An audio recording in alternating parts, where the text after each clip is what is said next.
Welcome to week 3 on the Pro Football Weekly television podcast. Thanks so much for being back with us. I am joined, as always, by Wayne Larrivee and Hub Arkush. We're going to take a look at the weekend games. We're going to take a look back at week 3 of the 1985 Bears Super Bowl season on their 40th anniversary, and we'll get you some best bets on the way out the door. But as we do each week, I want to come to each of you guys with a big week 2 takeaway. Wayne, what jumped out at you?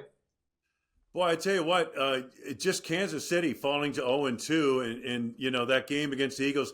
The Chiefs have lost 2 one-score games, but to see them at 0-2, that strikes me. You know, obviously that really was one, but the one that got me, guys, the quarterback injuries, and I'm sure we're going to talk about it in a few different ways, but they have so many 5 starting quarterbacks go down the same week. And a couple of them for a significant time, and it changes the whole season really for the whole league, not just those 5 teams. Yeah, and that guy's on the other end of that Chiefs game. I'm taking a look at another potential credibility issue for the NFL. Washington Post reporting that the officials are struggling to make the correct calls on the tush-push. They admitted that they missed at least one false start. Guys, it looked like they've missed several of them, so that's something that has to get resolved. Obviously, it's possible. You know what, Arthur? I think this is a play that shouldn't be in the game. It just isn't. Very hard to officiate. I don't care about the injury factor or not. It's just an ugly play. It really shortens. It just alters the game entirely, and I just don't think it has a place in football. And guys, just to throw I agree completely. It's just, I don't like anything about it. It's not like football, but also it's going to be pretty hard to officiate and stop if they do try and, make it against the rules too. It's been invented. I think, getting it fixed now is going to be a little harder.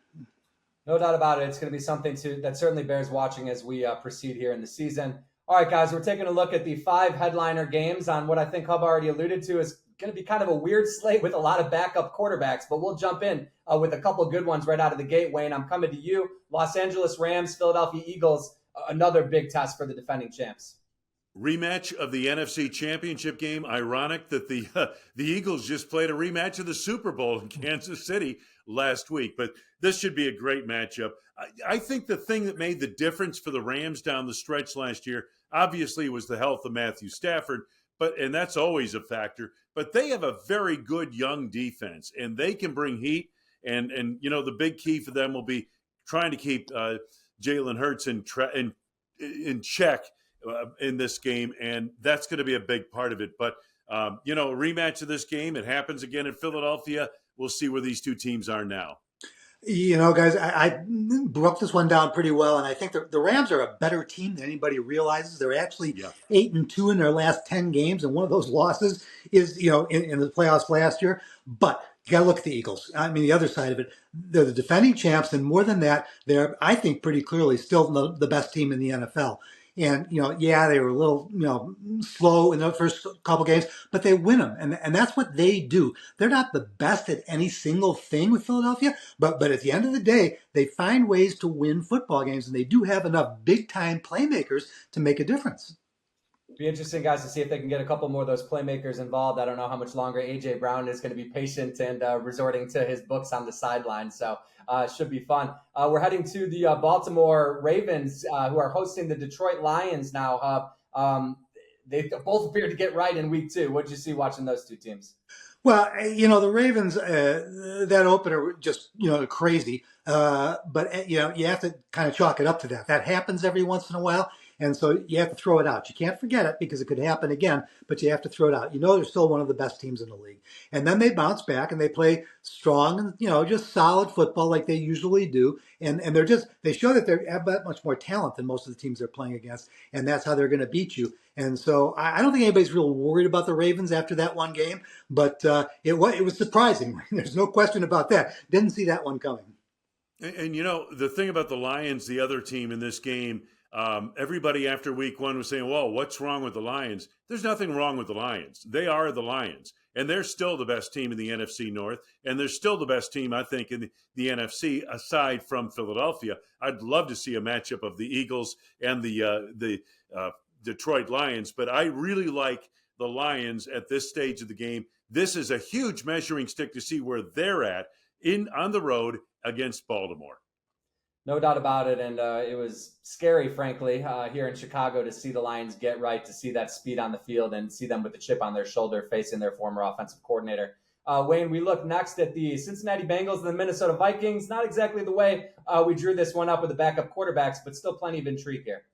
Yeah, backup quarterback bowl. As Hub mentioned, we're seeing life begins for the Bengals without Joe Burrow for about 3 months. And Carson Wentz takes over for the injured J.J. McCarthy. The thing about McCarthy, okay, and we've had this discussion. I think he's going to be a fine young quarterback. But in 8 quarters, he played 1 good quarter, and that's it. So Carson Wentz, with Kevin O'Connell as his head coach, Carson Wentz, there might not be a drop-off. Matter of fact, he might be a little more efficient than J.J. McCarthy at this stage of the game, Hub. Well, it's possible. Yeah, I think it's likely, as a matter of fact. This is a veteran who's been through it before. He's been in these situations before, and there's no question about that. I'm sure we're going to get back to JJ as soon as he gets healthy and gets back on the field and try and figure out what happened, because for that fourth quarter in Chicago, well, he was the NFL Offensive Player of the Week that week, and then he comes back last week and just has a game like that before he gets hurt. So at the end of the day, though, fares up in this game. They're not in bad shape with Wentz. There's no question about that. That's why, when you've got a young quarterback like that, you've got to have a veteran like a Carson Wentz who's been a starter elsewhere. He's been in the league for a while. And then if he has to step up and start right off the bat, like he's going to have to here, he can be ready. And I don't think there's really, if you want to measure the Vikings in this game, it's not about the quarterbacks. It's about which one's the better team. And the Vikings, I think, probably are the better football team. Carson Wentz's 6th team in 6 years. In addition to no starting quarterback, they'll be without Aaron Jones. They could still be without a couple offensive linemen. So they're already battling attrition, especially on the offensive side of the ball. We move next to the Bears versus the Cowboys, Hub. It's been more than 10 years and 3 head coaches since the Bears had a 50 burger hung on them. It happened to Ben Johnson in his 2nd game. What do you make of this one? Well, we're going to find out a lot more about the Bears in the next 2 or 3 weeks. I think what happened the first 2 weeks, they were better than anybody expected them to be for 3 of the first 4 quarters in the opener against the Vikings. And then they came apart in the 4th quarter, much like, unfortunately, what happened with them last year with a whole different coaching staff. Then they come back the following week. And do you think maybe the Lions knew what to expect from Ben Johnson? Do you think they were ready for him there? So there's no short-changing it. The Bears needed to be better last week. They were terrible, but I wouldn't write them off yet. And that's why that makes this a huge game for the Bears. This is a must-win situation for them, because if they now fall to a Dallas team, that they should be able to beat at home in Chicago, you got a problem. This also going to answer some questions about Ben Johnson. We know he's a brilliant offensive mind. We still don't have any idea. We don't have a measurement yet as a head coach. This game, I think, is a measuring stick for him as much as it is for the football team. Yeah, and Hub, the thing about this, I'm also wondering about the Cowboys. They hung with Philadelphia on the Thursday night game to open the season, hung nicely in there on the road, and then they got into a shootout with the Giants. Dak Prescott's a heck of a quarterback, all right? Let's be honest about that. Now, he's not always going to answer the bell because he does get injured. He has a propensity for getting injured. But when he's healthy and playing, Dallas can run with anybody. They can outscore you in a shootout. And this will be an interesting ball game to see where these two teams are, because I'm not sure what Dallas is, and I certainly am not sure what the Bears are at this stage. Yeah, it could be defense optional in this one, guys. I expect the scoreboard to be getting a good workout for sure. And when we wrap up our marquee games here, going out to the NFC West, and the Arizona Cardinals visit the San Francisco 49ers. Have to think the Cardinals sense an opportunity here going up against Mac Jones and that banged-up Niners club. Yeah, but Mac Jones and played pretty well for the Niners. If Brock Purdy can't go, and he's questionable at this stage of the game as we tape this, but Jones had 26 of 39, 279, 3 touchdowns, no interceptions. A lot of it was check down stuff. Okay, I get that. His passer rating, 113.1. Both these two teams are 2-0. Murray is the kind of guy, it's funny, Hub, he'll get you to the brink of something and not get you past that. So I know that's something they talk about, off the record in Arizona, but there are a lot of questions about this team and this quarterback. Yeah, no question about it. You look at both these teams, as different as they are, and Cardinals are 2-0. They've beat the Saints and the Panthers. And then you look at the 49ers. Yeah, they're 2-0. You expect them to be 2-0. But they've played, they beat Seattle and they played the Saints. They each get one with the Saints. So right now, the records aren't all that relevant. And now we look at the rosters. The Cardinals are a little bit younger, definitely improving football team. I'm still not convinced whether Kyler Murray's the answer there or not. But with the 49ers, we know who they are. they just can't keep anybody healthy. I can't remember the last time an NFL team had more key injuries in the first 3 weeks, even before really coming into the season, and now in the first couple of weeks of the regular season. And they got through the first couple. If they don't get healthy, they're not going to be okay. Now they've got McCaffrey back. He is not back running the football yet, but he's receiving the football and he looks good in total yardage and all that. But now, they lose Kittle, and so they've got to start to get some of these guys healthy. And we don't know at this point if they'll be healthy really before the last few weeks of the season. All right, guys, good stuff. Before we continue looking ahead to week 3, we got a handful more games to get to. We want to look back, as we do each week on the PFW TV podcast, on the 40th anniversary of the 1985 Chicago Bears, to one of the more scintillating games of that season, or maybe a few before, a few after. Let's look back at this amazing footage of week 3 and the Bears and Vikings in 1985.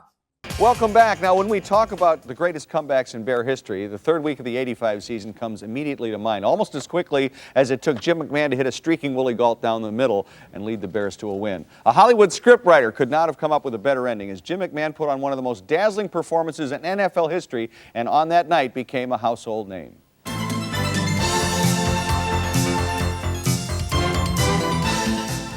An injured Jim McMahon did not start.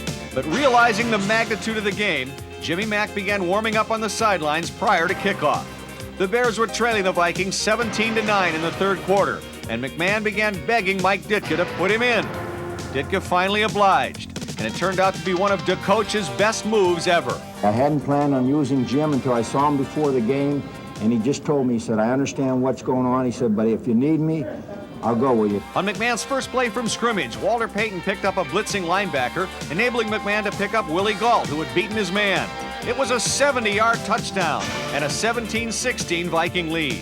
The first play was really, I almost fell on my face to start with, and it was a screen pass, but they had an all-out blitz, and luckily Willie was looking, and I just threw it up. The only thing I was thinking about there is just making sure I caught the ball when it was coming. I saw it, and I said to myself, I'm going to catch it and run for the touchdown because we need a big play in the game. But the fun was just beginning. Wilbur Marshall intercepted his first NFL pass and helped set the table for the Jim McMahon epic, Act 2.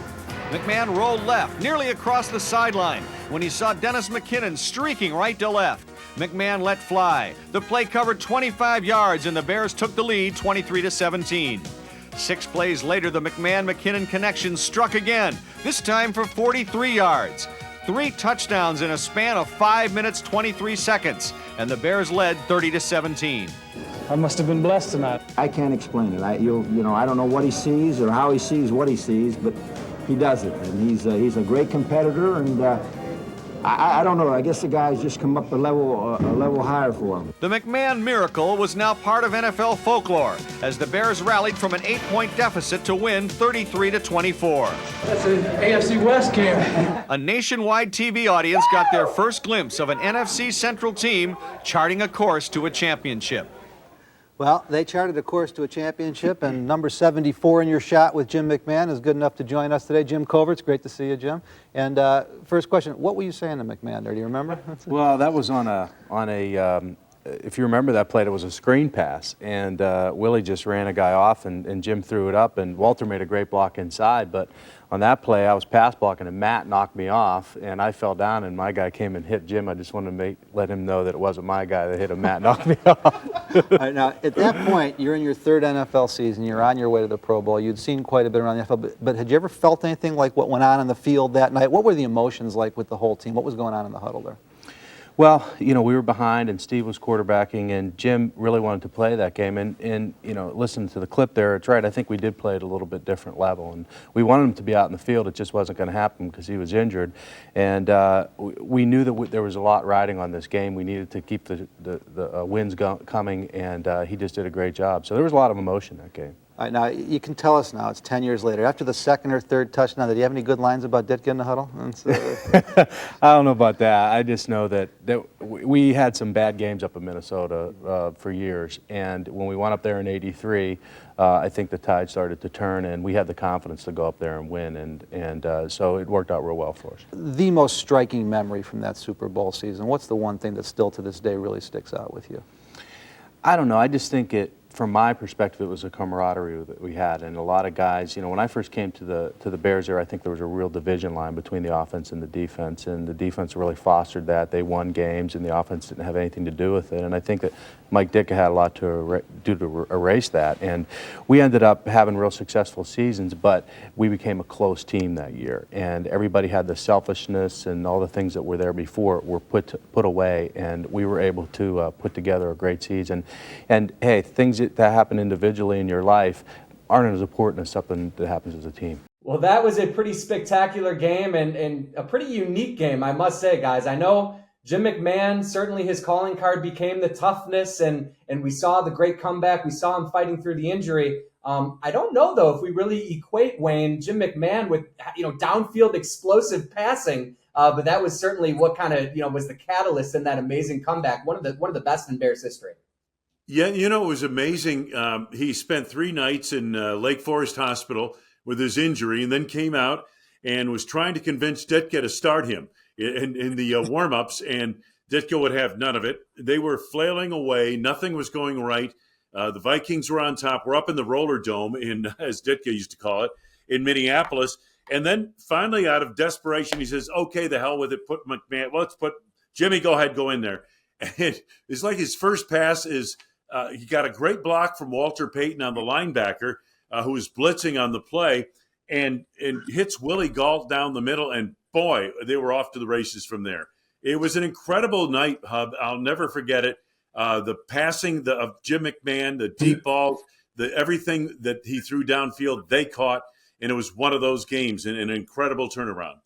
Yeah, this is, I'm sure, is the last time you'll hear me comparing those 85 Bears to these 25 Bears. But at 0-2, I look at the first 2 games, and going into that Viking game in 85, we didn't really know week 3. We felt good about it, the 2-0 start and everything. But there have been question marks already. And then going into that game, for that to open the way it did, that was not to be expected. But we were starting to learn, but really learn for a fact, who McMahon really was, in that football game. And that, like the rare quarterbacks in the NFL, the rare great quarterbacks, the mental aspect of it being so much more important than the physical aspect of it, because that was really the case with Jim McMahon. Now, sometimes Jim's, mental aspect got him in trouble. Sometimes it was great for him. But in that game and in that season, it was just unbelievable. And also, we remember so much about the 85 Bears that you go back and look at that Bears team, and you look at the playmakers they had on offense in order to, score those touchdowns late the way they did, and some of them how quickly they did. They really, I felt like the offense probably came alive more in that game than the defense did as far as developing itself at that point in the season. Yeah, to put a cap on what you were talking about really quickly, we found out with Jim McMahon who he was. He's a big play guy. Okay, in the big moment, if you're in the foxhole and the artillery is raining down on you, you want Jim McMahon next to you because he's going to get you out of that situation. Number 2, they had a very good offensive line, and they held up pretty well. But Walter Payton made a key block early in that third quarter, fourth quarter, whatever it was, and that sprung that whole thing. They had some playmakers. You're right. Willie Gault could run faster than anybody in the league. Dennis McKinnon was a great underneath receiver. Emery Moorhead was an outstanding receiving tight end. They had some people. Obviously, sweetness in the middle of it. And a pair of 100-yard receivers in that game. Gault went for 6 catches, 146 yards. Dennis McKinnon, 4 catches, 133 yards, and the 2 touchdowns. So very unique, certainly not exactly the kind of the game script that we've come to think about, come to remember with the 85 Bears. A fun look back as we will continue to do each week, guys, this season. Now that we want to turn our attention back to week 3 of the current season and keep diving back into what we're calling kind of the best of the rest here. We're going to start, Hub, with the Atlanta Falcons and the Carolina Panthers. Panthers tried to wage that comeback against Arizona last week, and Atlanta showed some defensive strength. Yeah, I look at the Atlanta Falcons, and they look like they're, to me, a team that is still trying to arrive. They're halfway there. They can't figure out which direction they're going in, and yet, they also can't seem to take that next step and become one of the better playoff contending teams in the league. I look at a matchup like this, though, and I guess I've already said this probably 3 or 4 times, but I keep saying the same thing. This early in the season, looking at the rosters, the talent more than anything else, and that's where I give the Falcons, that's where I give them a big edge in this one. You saw the youngsters, those defensive playmakers, first-round playmakers, look like maybe that pass rush the Falcons have been trying to figure out for decades, it feels like could be solved. We'll have to wait and see. Hey, Wayne, one of the more startling stories of this young NFL season is the Green Bay Packers defense. I think it's been the best in the league through 2 weeks against a couple great units. What do you see as they head into Cleveland now and probably take a little step down in competition anyway? Well, I will say this, though. One thing, Arthur, to keep in mind, this is an excellent Cleveland defense, and their front four can dominate a football game. The Packers have some injury questions on their line going into this week's game, some questionable starters, including Zach Tom out of the offensive tackle. Watching tape, Myles Garrett, everybody knows he's a great player, but until you study him a little bit, he's the best pass rusher I've seen in the league in a number of years. He can flat out dominate a game. We've got two great pass rushers in this game. Micah Parsons has had a tremendous immediate impact in Green Bay. All I can say about this game is this: take the under. Whatever it is, take the under. All right, we move over to the AFC South now. The Houston Texans visiting the Jacksonville Jaguars. Texans offense looks a bit broken and some pretty interesting vibes coming out of Jacksonville after only a couple weeks of the Liam Cohen regime. Yeah, you look at Texas, and they're just not more than an average team, really, for the last 15, 16 games. They've won half of them, basically. They're a team, again, that played some of its best football early and then started to move in the wrong direction. Also, the quarterback has not played well. He hasn't played badly. He hasn't been the problem, but he hasn't been able to get that offense unleashed. And so you look at them, you look for a team in a must-win situations this weekend. That would be the Texans, and they've got to have one here. And I think the other thing that you don't realize about Houston, though, is that they are better on defense, I think, than a lot of people realize. And they seem to be, the young players they have on the defensive side seem to be improving them more and more as they go. Terrific defensively. Wait and see if they can protect C.J. Stroud at all. And then obviously in Jacksonville, whether Brian Thomas, he was under the microscope, some viral videos questioning his effort. I'll be very intrigued to see how Trevor Lawrence is targeting him, how accurately he's able to target Brian Thomas this weekend. Hey, Wayne, let's head over to New England, Foxborough, where the Pittsburgh Steelers are headed in. It's been a tale of 2 weeks for the Steelers, suffice to say. Not quite that same offensive output. And then Drake May, looked like that might have been his coming out party Sunday, Wayne. Yeah, very much so. The Pats in off that win over the Dolphins. New England leads the league in sacks with 9 in the first 2 weeks of the season. Now, this is notable because they were last in the league in sacks a year ago, but general manager Elliott Wolf, pseudo-general manager, and head coach Mike Vrabel invested a lot of money in free agents on that defensive line, and they seem to have been making a difference. Aaron Rodgers, good game week 1, not so good week 2 in Pittsburgh. But here's the shocking thing about the Steelers. What has been consistent about the Steelers is their deplorable defense. And that's hard to say about a Pittsburgh team in any era, but their defense has not played yet.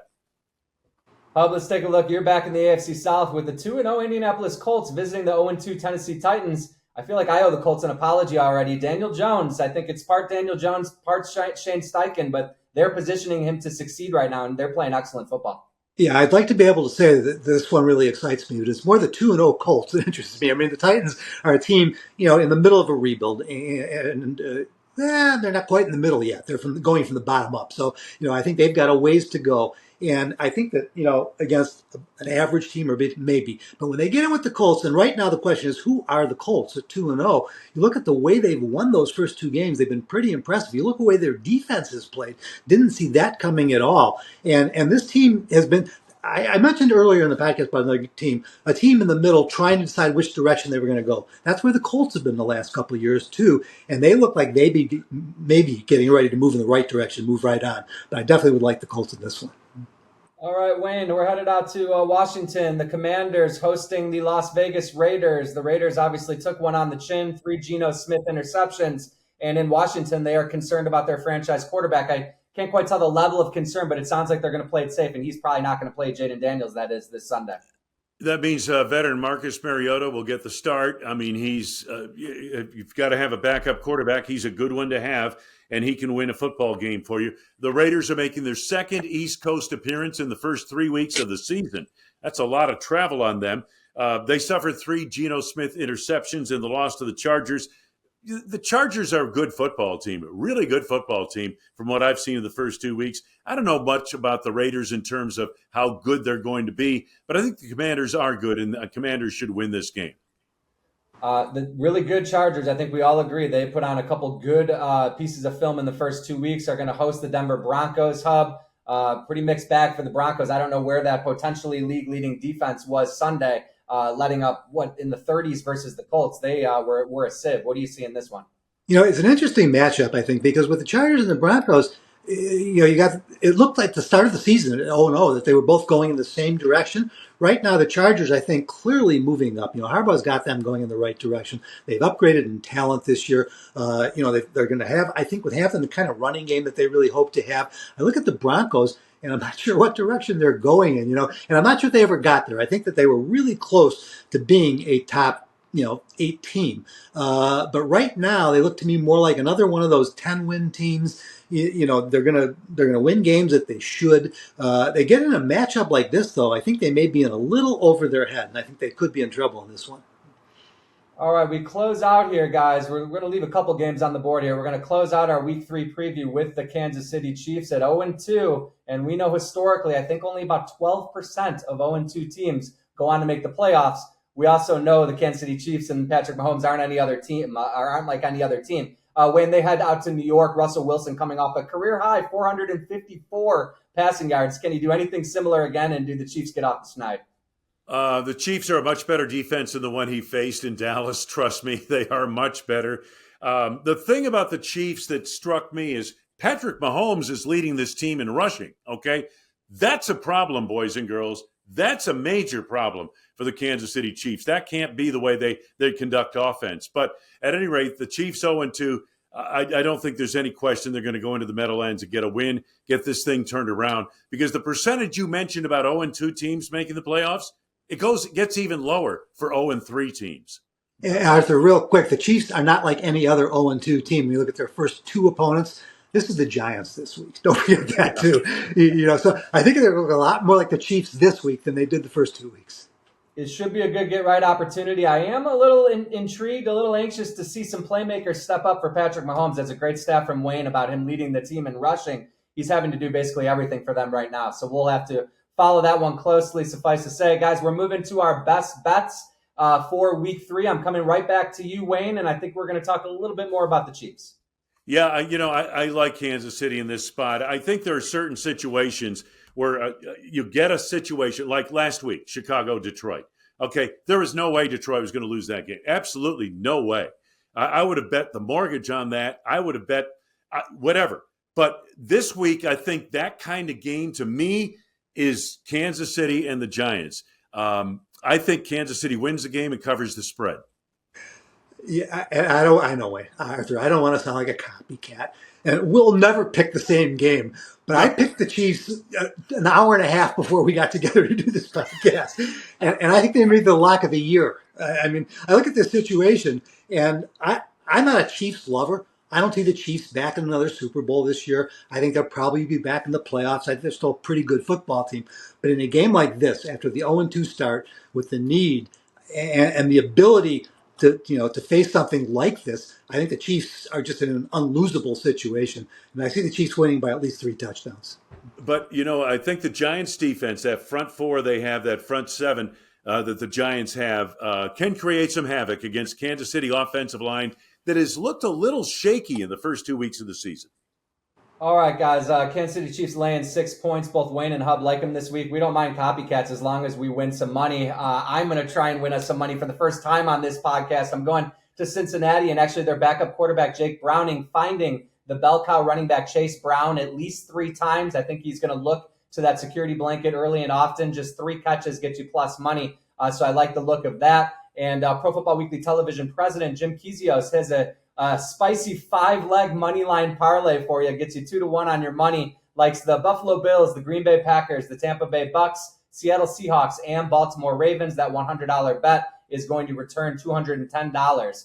Finally, Gridiron AI uses cutting-edge artificial intelligence to beat the odds. With 3 top 5 finishes in the NFL Pick Watch contest the past 5 seasons, our machine learning models have consistently proven they beat the odds and make all of us money. Gridiron's picks on the show are 4-2 so far this season and 2-0 on best bets. This week's picks, Packers -8.5, Jaguars -1.5, and the Ravens -4.5. They like the Jaguars at -1.5 as their best bet. If you want all of Gridiron AI's picks for this week, go to www.dubclub.win/Gridiron AI or just scan the QR code on the screen. Use promo code PFW for 50% off this week's picks. It's the winning move. That's all we got for you guys this week. We really appreciate you, as always, being with us. For Wayne Larrivee and Hub Arkush on the Pro Football Weekly Television podcast, happy week 3, and we can't wait to see you again next week.